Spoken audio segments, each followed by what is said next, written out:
maupay nga oras sa iyong tanan. Welcome Knights of Columbus Hour. Ako hi Brother Alvin D. Gonzales, a member of the Knights of Columbus. I want to introduce to you our next speaker. Please introduce yourself. Sugad man maupay nga oras sa ating tanan.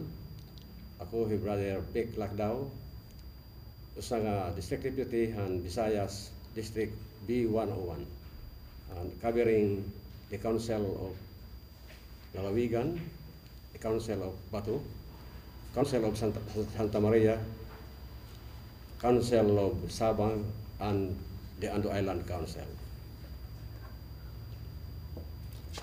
Maupay nga oras ay yung tanan.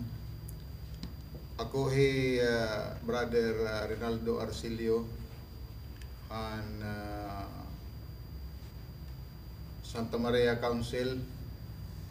Pero pagkaya na I was elevated ngadto pagka People Navigator and mga 4th degree covering San Julian to Maydulong ngan ako liwat gintagan pa yun sa nga responsibilidad ang pagka-District Deputy Visayas 100 covering areas of Maybangdang Council, Iso Campus Council, Barangay Bugas Council, Pagbubang ng Council ng San Julian. Okay, thank you, Brother Ray. Nandito kami ngayon para i-explain namin sa inyo kung what is the Knights of Columbus. We have just to start on what is the Knights of Columbus. Brother Ray, could you please explain to us what is a Knights of Columbus? Okay, inin gimo maupay ini nga topic an pagbangbit an aten mga viewers han may unong han Knights of Columbus. Kay importante pakilala an ano ba ini nga Knights of Columbus, ano ba iya identity. So siyahan nasa rin kita nga Knights of Columbus usa nga Catholic, usa nga family fraternal and service organization. Okay, Brother Ray, kay ano nga tawag itong Catholic, family, fraternal, and service organization? Could you please elaborate to us, Brother Ray, why is it called that way? Okay, salamat Brad Alvin. Gi-importante tungod nga ini usa nga Katoliko relihiyoso nga organisasyon. Siyahan nga dapat an mabulig usa nga Katoliko. Ang Katoliko didahan Catholic religion kinahanglan nga ikaw nakakseptar ka sa nga sakramento, ikaw ay binanyagan. Kay ang Knights of Columbus, ang atang good knights diri ang tao ang stand ang Knights of Columbus is that Christ is the Knight of Columbus as an organization. Kaya usang kwalifikasyon ang pagiging isang Katoliko. Kinarawat nim ang sakramento nga igin hatag ni Kristo para tagang kitahin grasya. Hiton level yan na nga mga idara na iton mga membros. Kinahanglan liwat nga ikaw kinarawat mo ang kung inasawang ka sakramentohan matrimony. Di ba, Bradley? Tama ito. Kay Tama. Pagpladawan ini nga ikaw usa nga Katoliko. Okay. Very good. Nga labot lahini may dapa ibang mga sakramento nga kinahanglan maging parte na mo kinabuhi. Kaya mo ini an pangilalaan han usa nga membro nga Knights of Columbus nga ikaw na-recognisahan sakramentohan Eucharistia. Okay. Kumbaga, obligasyong good han usa nga Katoliko ang pagsisingba o pagkarawat ang lawas ni Kristo. Tama ka. Kada Domingo o mga iglilihing ng mga panahon. Okay. So, amo ini nga importante nga Katoliko ka. Okay. So let's come to the family, Brad. Okay, family, maaram kita nga ang pamilya usahan pinakaguti nga sosyedad. Mhm. So, it pagtuo ito Knights of Columbus nga kung ang mga aktibidades nakapokus nga da anay han atin mga pamilya na practice ini nga programa, waray rason nga diri ini magiging maupay ang kalalabasan. Kay diri la ang membro nga Knights of Columbus ang usa nga pamilya ang maaram han mga gimbubuhat ang Knights of Columbus. Okay. So all members of the family tungod nga they are properly oriented inin nagkakamayada nira in maupay nga partisipasyon o pag-intindihan mga programa hini nga faith community. Okay. So next, fraternal. Kay ano nga included in meaning it fraternal at Knights of Columbus? Inin fraternal yan agud abat kita liwat hiton atin rasahit pagka magburugto Okay. kung mga brothers, Okay. di ba? Kay di ba kung panahonhin mga meeting, panahonhin atin pagsasaludar, Mhm. diri gud nawawaran mo sir, good morning brother, shake hands. Okay. Di ba? Yeah. So, kumbaga atin with that actions ini nakakaabat na kitahan atin sinisiri nga brotherhood. Mhm. Siguro pwede pag may kaidugang kayo doon. Sige, Brad. Go ahead. Iya nga, pagdugang kuhan explanation ni Brad Ray, siguro itong isa nga paghataghin more express la ano, itong isang fraternal kahulugan nga itong fraternity diri na limit within the council. Kundi hitbog us ini nga suwaran tanga organisasyon itong Knights of Columbus. Kung aton na obserbaran, nagkakamay nga ni mga katitiro gawas itong aton diocese, halimbawa Cebu, Iloilo, ada makikita nimo ang imo mga brother, ano? Bisan kung first time mo ito nakita, at least na-recognize nimo nga ngayon mag-usa kita, man-usa kitahin organisasyon ng gimubuligan, which is the Knights of Columbus. So may sa expanded kita, di na kita limitado, di aton council.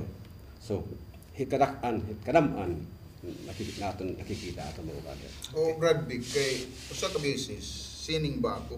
Okay? And then, may data ka brother nga tika nakatarman, naka kuaniyahin t-shirt with collar nga may ada, marka din nga Knights of Columbus. So pagkita ko ako burunganin ako, kinanihinga. Pero ko kuya din naraon. Okay. Kalmado ako yung pagdaraon na yapag siring. Good morning, Brad. Okay. So, itong nga aksyon, naging open hiya. Naging open hiya, pag-istorya, haniya lakat nganhi. Ngayon, may daniya tuyo, maging buhat din ni Hagiwan.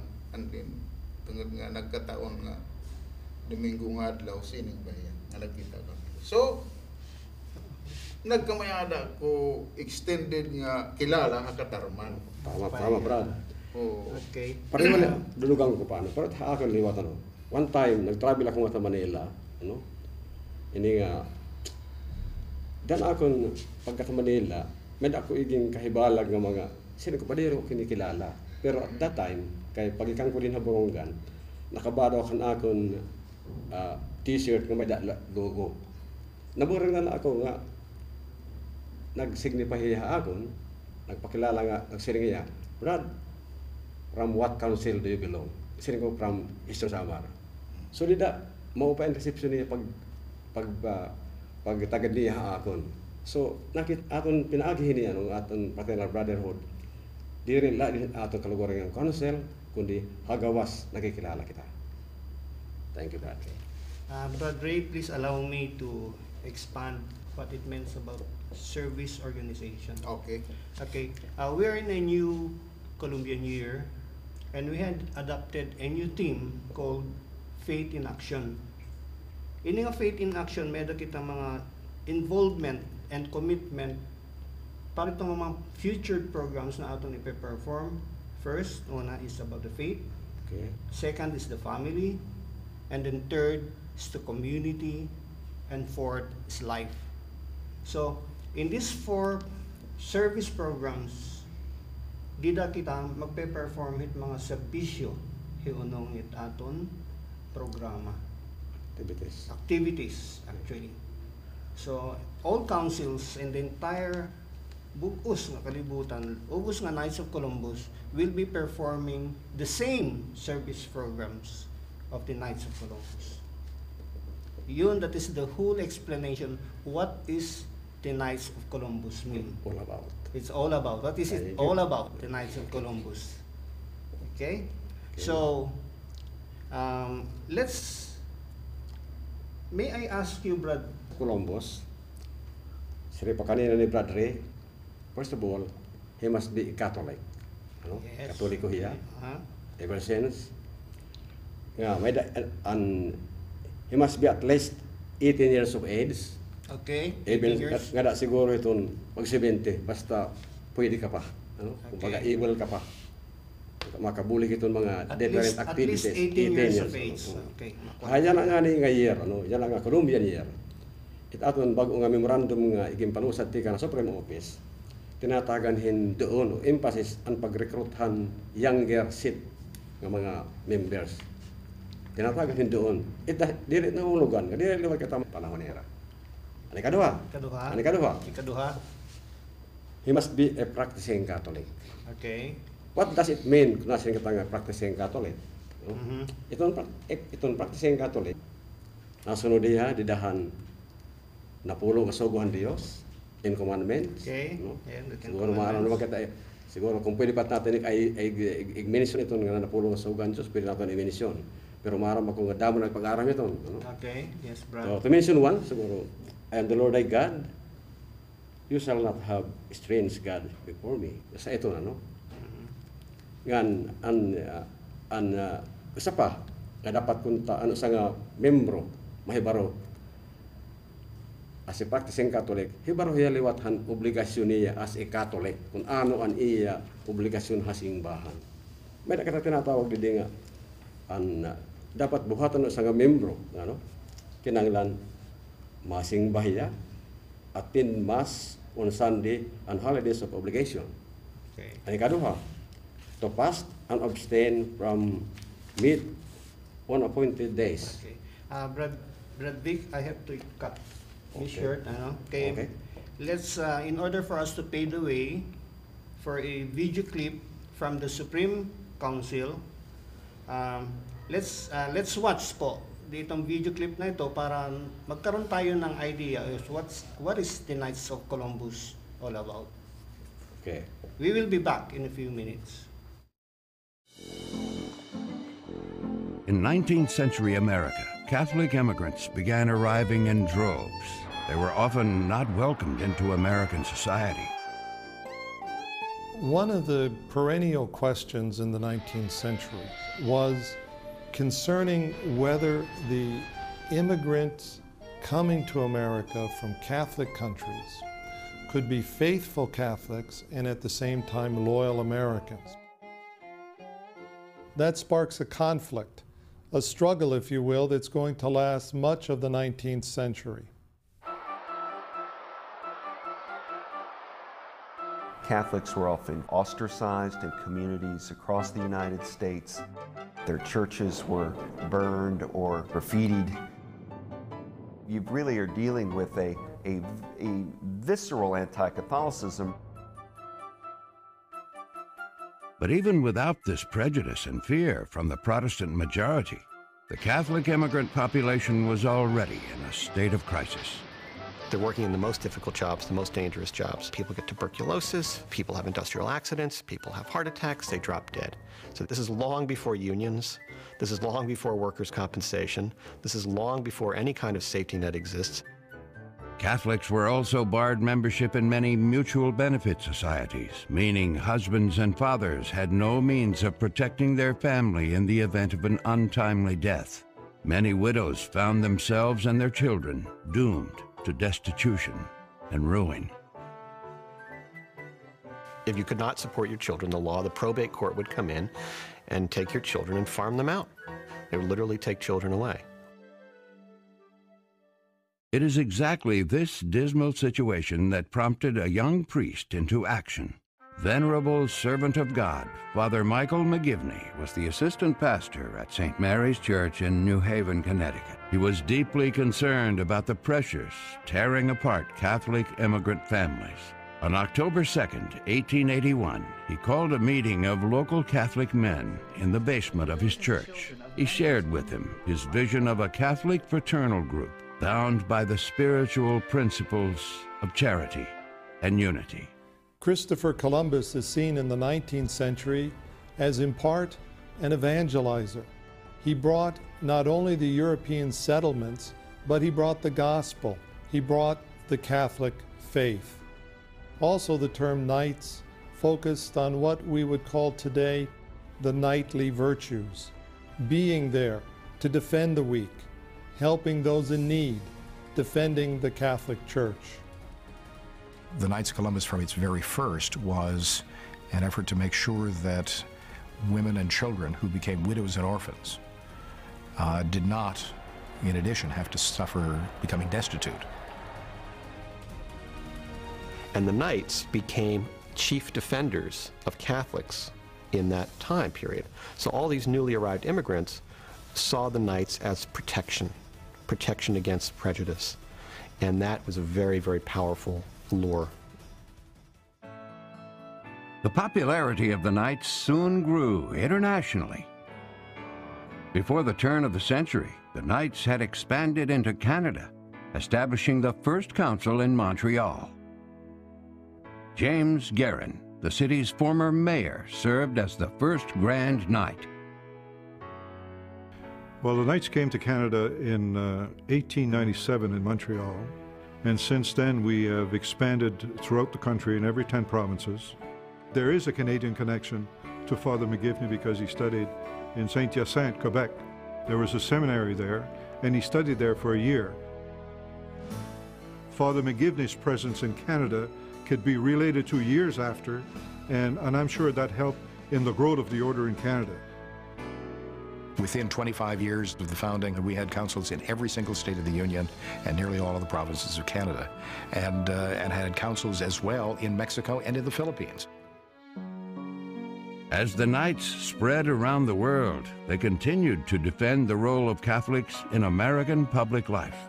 In 1904, the Knights donated $50,000 to establish a chair in history at the Catholic University of America. It was the first of many times when the Knights would respond to the needs of the Church. But the Knights of Columbus were just as willing to respond to the needs of their country. The creation of the fourth degree made that clear. So the fourth degree becomes the patriotic aspect of the Knights of Columbus. The sword becomes... The Knights of Columbus lobbied Congress to memorialize Columbus in Washington, D.C. The summer of 1912, there was a huge dedication of it. President Taft was there at the Supreme Court, members of Congress, and 20,000 Knights paraded through.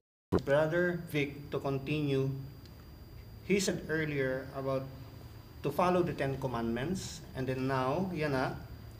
So, at least had to observe the precepts of the Church in union with the Holy See. Could you please continue, Brother Vic, about the precepts of the Church? Okay, thank you, Brother Alvin. Sining ko pa kanina, to attend Mass on Sundays and holidays of obligation. Okay. And ikaduha, to patang. Yan, kung kumumpisal kita, at least liwat, to receive Holy Eucharist during Easter time. Dapat ma-receive kaya po kita itong Holy Eucharist. Another one is to contribute to the support simbahan. Kailangan siguro, obliga sa liwat natin, kita mag-support at atong simbahan.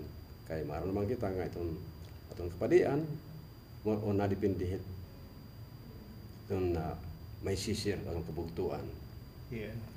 And another one is to observe the laws of the church concerning marriage. Siguro, kung mapupwede, ini nga nagiging kaugalian niya ng panahon.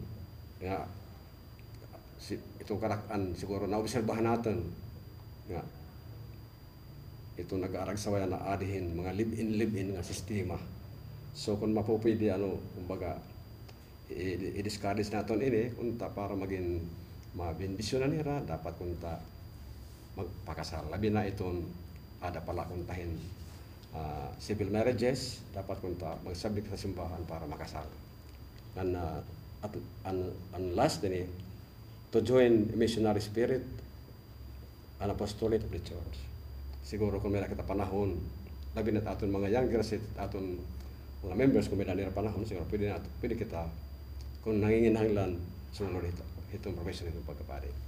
Okay, thank you, Brad Vic. Thank you. So, in mga kalalakian na idaran it 18 and above, you have heard it mga qualifications at Knights of Columbus. We want to invite you to come in and join the order of the Knights of Columbus, and you will come to experience what is it in the Knights of Columbus. Brother, since we had watched earlier a video clip, can you please expound how was the Knights of Columbus founded? Can you try to Thank you, Brother who Alvin. founded it and how was it founded? Through readings and through the video clips against taken from Christopher Columbus, who was a Catholic man in America. Yes. So, and being a Catholic man, may daniya ginhimo nga mga actions to Christianize Okay, that's good. Oh. portion of America. Mhm. And with that, nagkamay-ada liwatin kumbaga ano sa nga padi. And Kumbaga his again name was? reflect niya.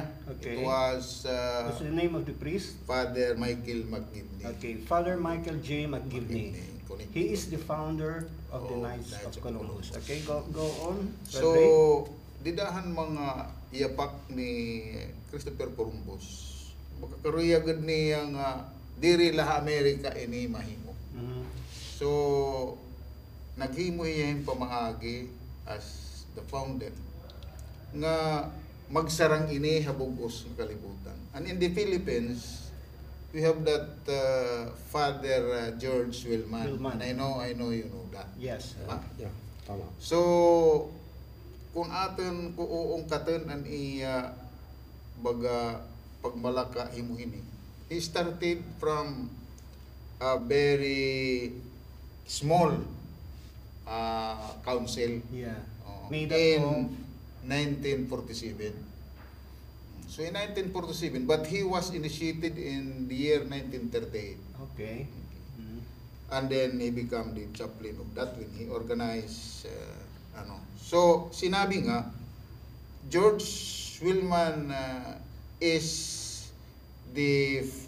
Father Michael McGivney in the Philippines. Okay. So Yeah, meaning to that's say very true. that kung ano ang ginawa doon ni Michael Father J. McGivney McGivney in foreign land, kumbaga ginawa dito ni Yeah. That's Father how the George, Knights of Columbus in the Philippines in is the started. Philippines. Pinagi So pa- he started pinagi kang Father George Wilman. Wilman. He Okay. started, if I am not mistaken, for 247 members. Okay. With 35 active members. So if you compare that, kaya nga, yung mga councils natin all over province of Eastern Samar, ay hindi sila ma-demoralize kahit na si Father Wilman. George Wilman. Out of 247, there were only 35 Yes. active members. That's true, Brad. You know why? The strength of the Knights of Columbus comes from the number of membership. Membership. That's where our strengths come from. The more membership you have, the more stronger the order is, the more the more activities and service we could give to our community, and we could perform and give to our community as well. And to continue, Brad Alvin.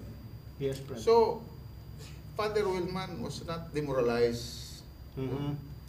So, ipinakita sa record na he was able to organize 447 councils with 29,408 members when he died in 1977.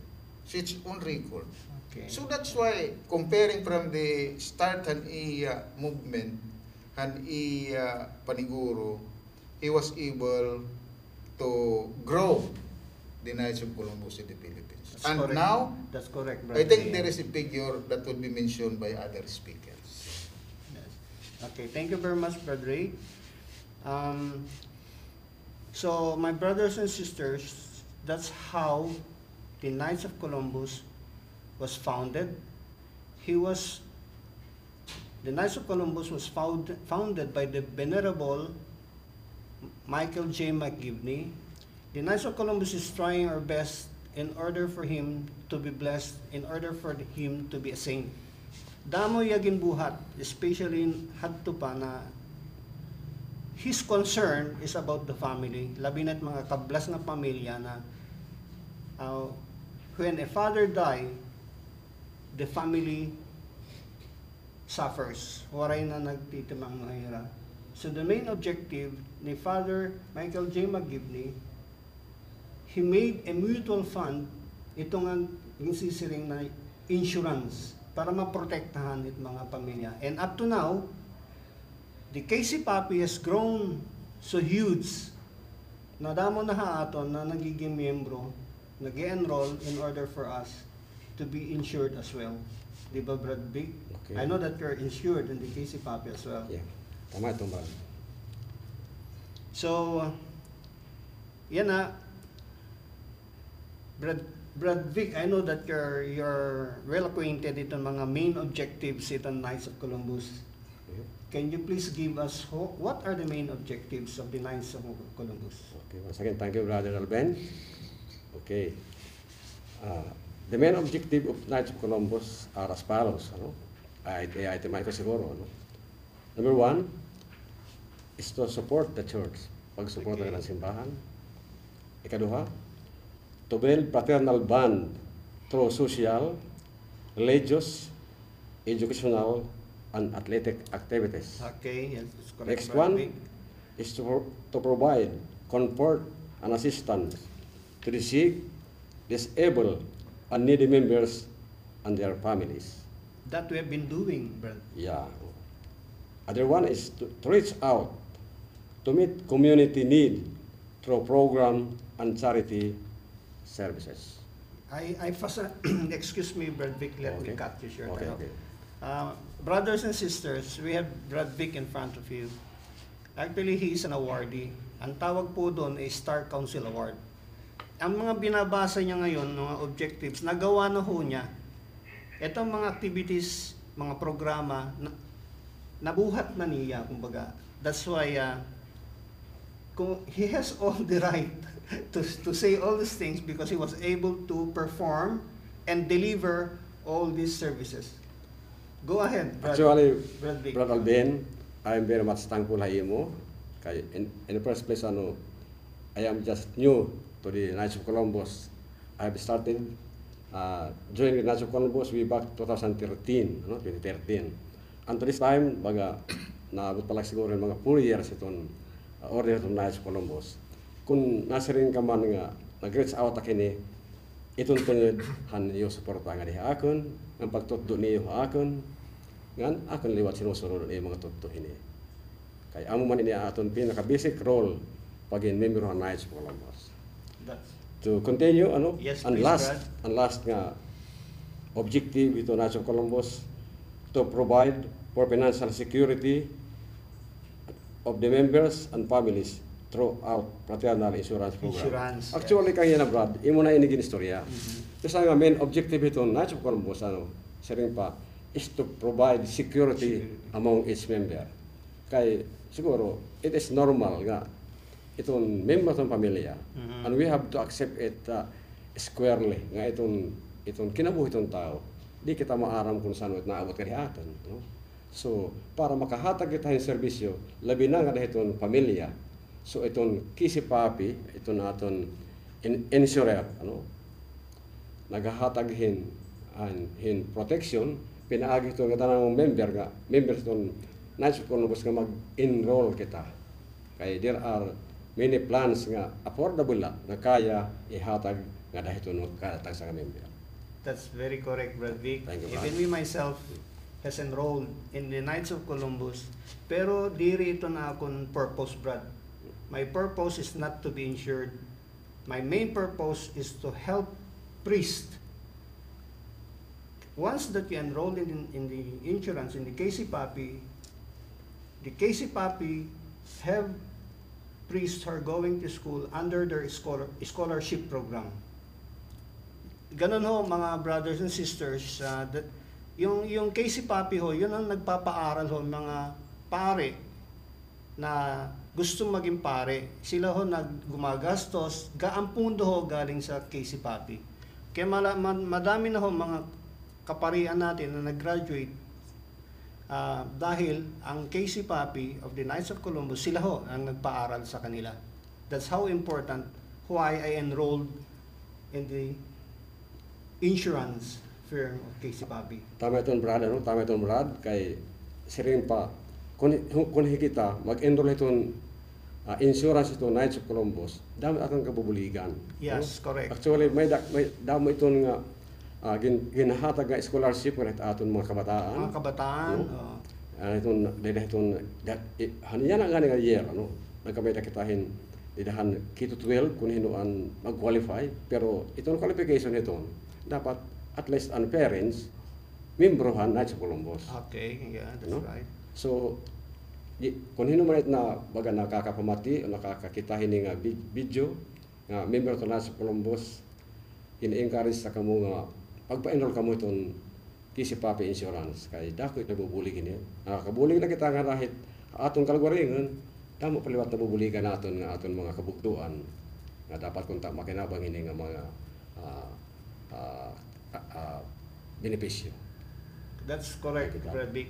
Actually, itong mga brothers natin, they could afford to enroll. Kaya damo mga plano, mga insurance plan nga, mga habubulat, mga ginbabaydan ng mga quarterly or semi-annual payments.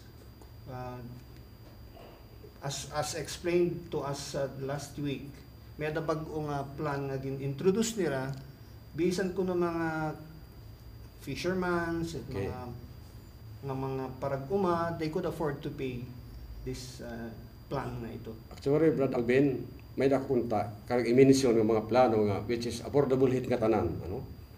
Una, ini nga di dahil itong pag-enroll pala natin, ano dahil itong council, ubos itira magiging matataganhin benepisyo, ano? Kaya dahil itong council, nga tinatawag nila nga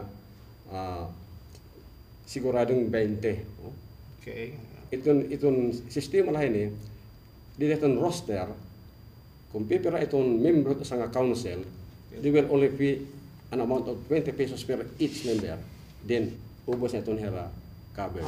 Ito ang ginsisiring 20 sigurado. 20 sigurado. Okay. Ikaduha, Brad, ano? 20 sigurado. Ikaduha, Brad, may da kita tinatawag nga Kisi Family Protect 5. Ini nga, Kisi Family Protect 5, na-identikan hit 1 year old to 30 years old. Okay.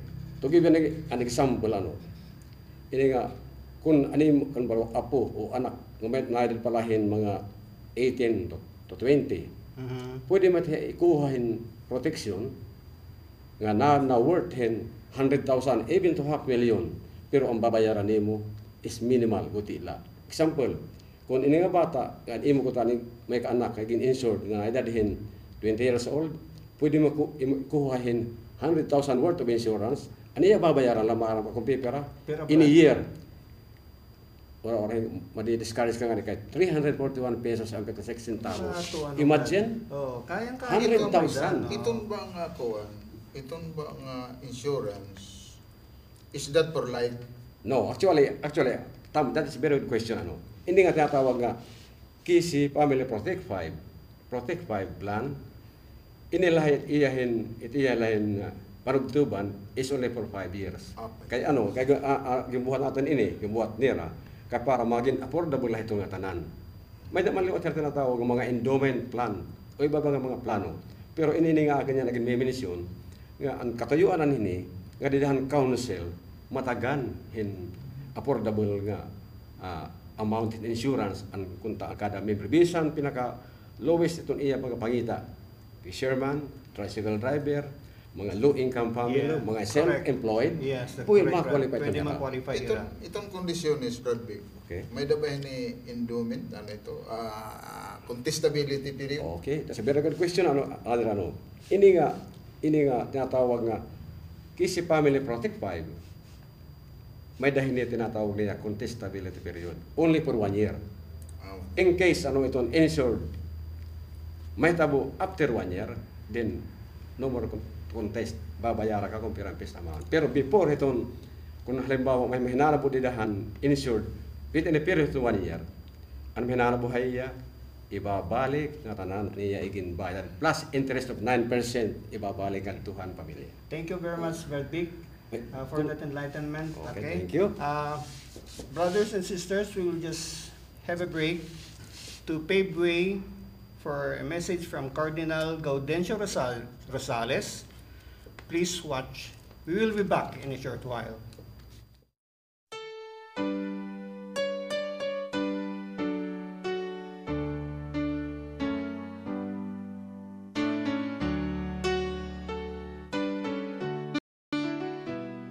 I take occasion to greet the Knights of Columbus all over. First of all, I want to thank the Supreme Knight for the invitation extended to me just a few months back to attend my first experience of a Supreme Convention. Thank you, Supreme Knight Carl Anderson and the Knights of Columbus who greeted me, helped me in that great convention. I want to talk to you about how to deepen our own role, lay people and especially the priests, and those who belong to a family, about what do we bring around as men? What do we sustain as men? Of course, we are told by no less than Jesus Christ that all fatherhood, all paternity belongs to God. In fact, the Lord Jesus even told us, call no one Father. Only one is your Father. Our Father in heaven, your Father and mine. It's true. All fatherhood belongs to God. But somehow, like life belongs to God, we share in life. All love belongs to God. We share in love. So what does it mean to be a father?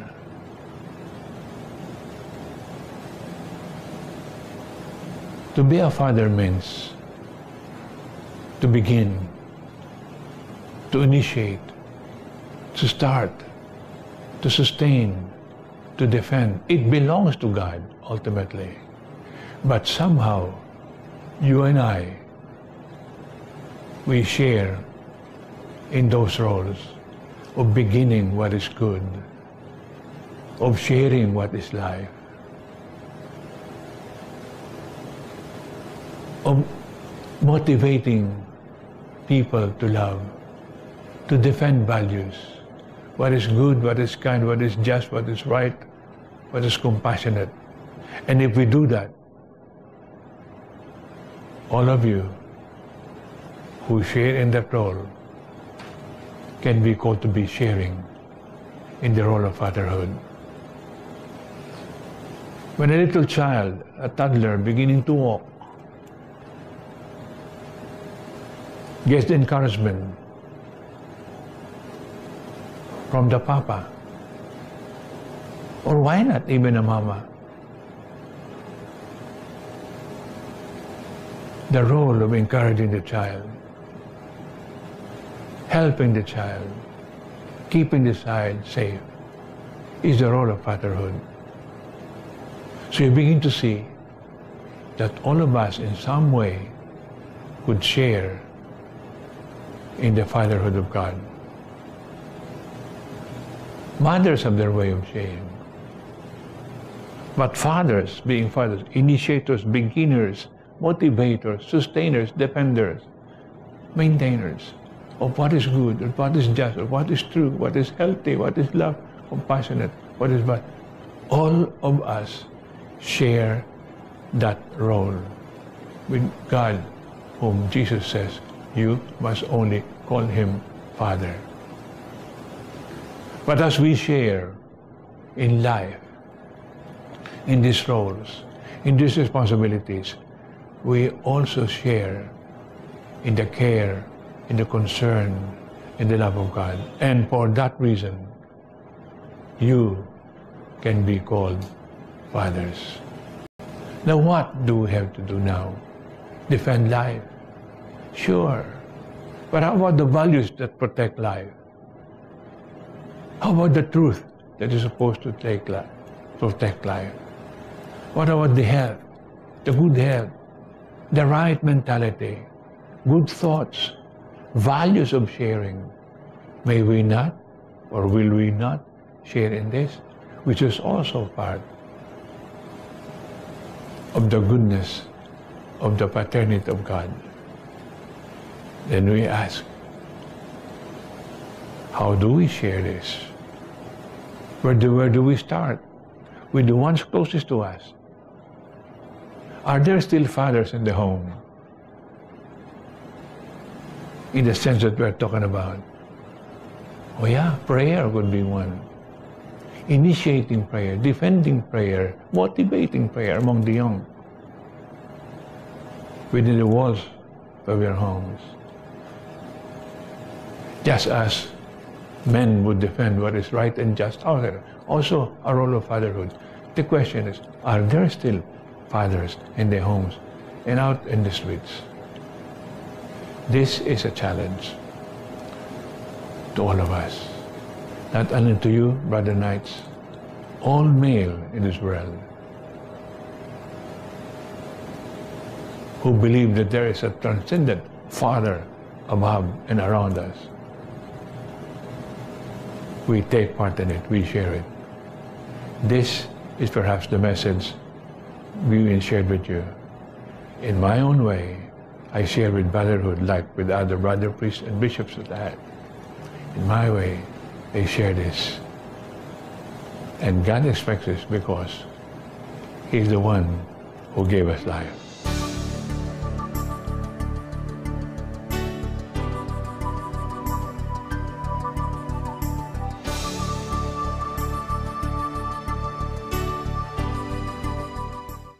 Welcome back, brothers and sisters. This is our last minute of our program.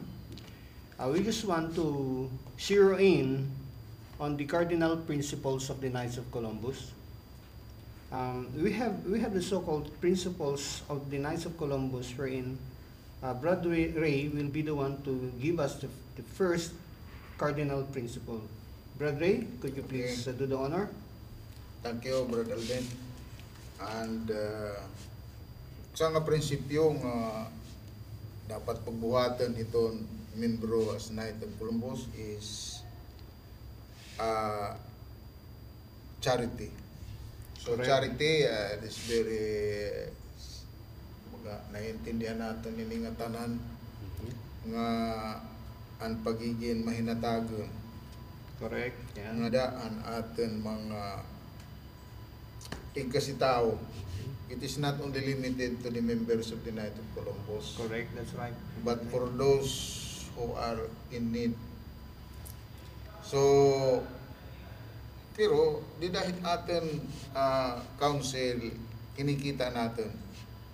May da natin mga kabugtuan, mga talaga nanginginahanglan hit atin tambulig.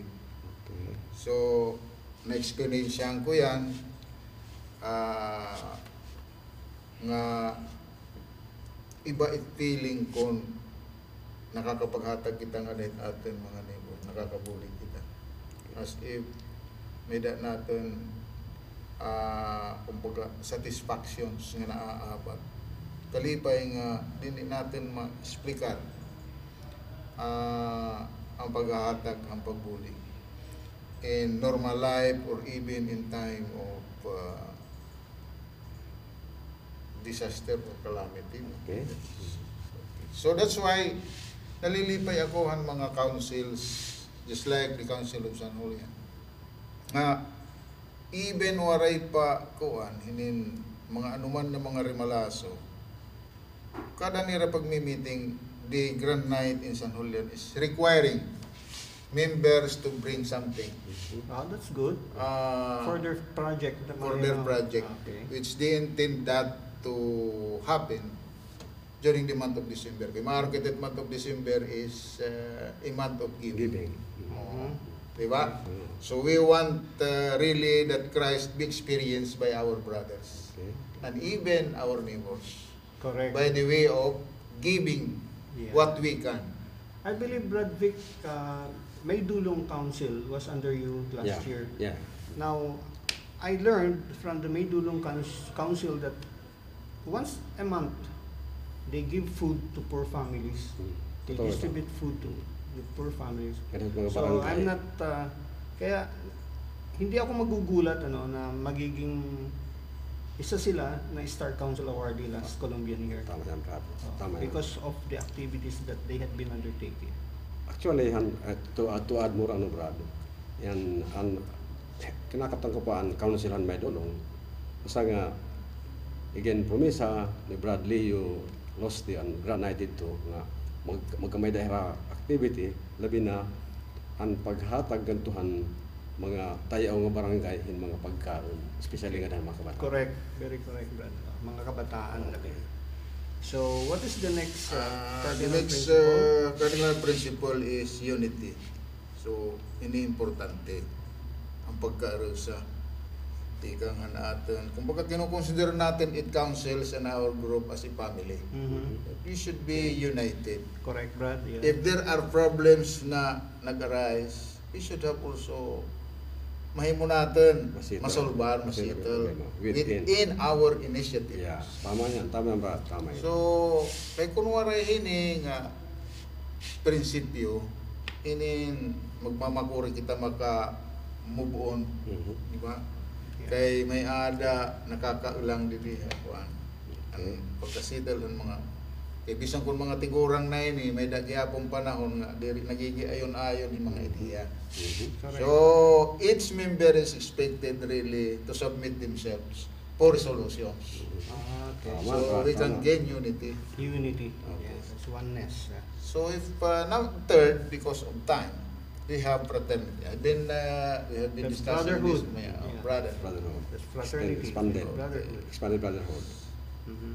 Then patriotism, I think our district representative from the 101 is very... Yes. What brothers and sisters is telling about, ini nga patriotism, we're talking about the fourth degree. Yeah.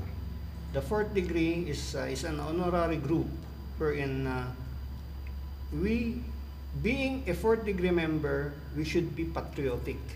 Respect for the flag, respect for the Constitution, and so forth and so on.